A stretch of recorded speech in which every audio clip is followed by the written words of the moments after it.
Hello everyone, this is our third installment of an e-lesson, so this is e-lesson number 3. So let's jump right in and talk about what we're going to be learning about or reviewing today in this particular e-lesson. Now, we have talked in all of our classes about copyrighted material. That's very important whether we're in web design, whether we're in interactive media, radio and television, computer science. All of these areas are affected by copyright laws. So it's always a question, and it seems like students have questions always about what can I use, what can I use, what can I reuse that's on the internet. So today, hopefully, by the time we walk away from this lesson, you have a better understanding of copyright and fair use, and that you know what you can use in class and what you cannot use in class for different types of projects that we do throughout the day. So the first thing that we want to take a look at is a short video clip. To find this video clip, of course, you're already in Moodle or you've already gone to Moodle, otherwise you wouldn't be able to view these instructions right now.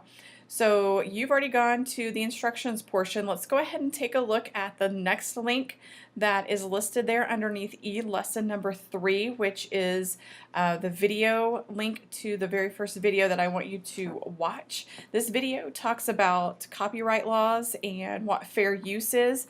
It's a nice brief overview of those types of rules and regulations. So take a look at that video, and after you've viewed the video, we'll come back and talk about what you're going to do next. Watching the video, that you get a better understanding of copyright and fair usage of whether that's images, video, any type of information that you get off of the web. We want you to be able to differentiate and understand what you can use and not have to give credit for, what you can use and you have to give credit for. So hopefully that video was a nice overview to get you to start to understand some of the regulations and how copyright laws affect you as a student whenever you're working with your projects. Now, the second thing I want you to do is open up from Moodle. So we're going to go back to Moodle and we're going to take a look at the e-lesson number 3 graphic organizer.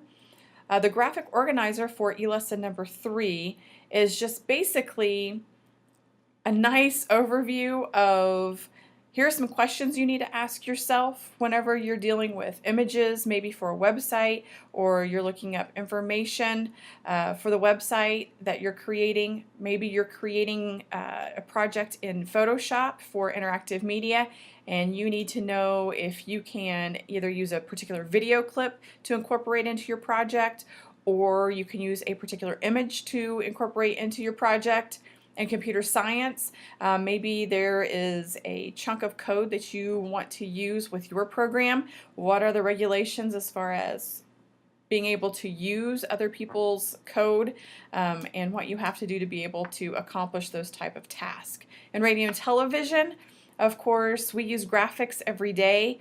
We use video and video clips a lot, so hopefully in all of the classes that you will get a better understanding after you go through this graphic organizer and look, okay, here's the questions I need to ask myself anytime I'm dealing with copyrighted material. So this is a nice graphic organizer just to have in general whenever you're looking at copyright laws. So to help you along with that, I have created a nice kind of like infographic.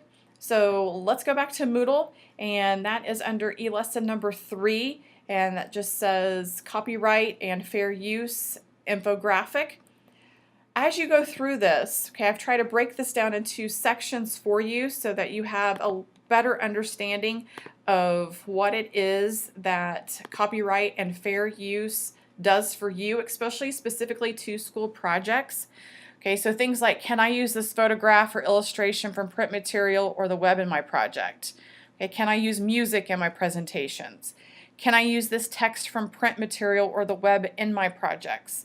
And then, what is Creative Commons? Okay, that term gets thrown out a lot, but probably not sure what Creative Commons is. Again, a great place to go whenever there are different authors, photographers, musicians, video creators that give you permission on how to use their items. Okay, so take a look at this infographic. read through those specific headings so that you get a better understanding for what it is that you can use on your different school projects dealing with copyright information. And whenever you finish with that particular infographic, then you can come back to your graphic organizer, which is the assignment that we're going to do here. With this, okay, we've got some things here to help you along with deciding, what is copyright.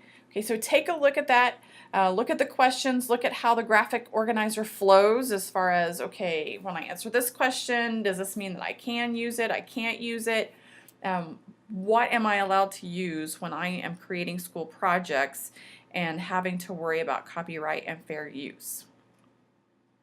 So after you finish completing the graphic organizer, you will need to upload that to Moodle. And obviously when you go back to Moodle, there is a link that says eLesson number 3.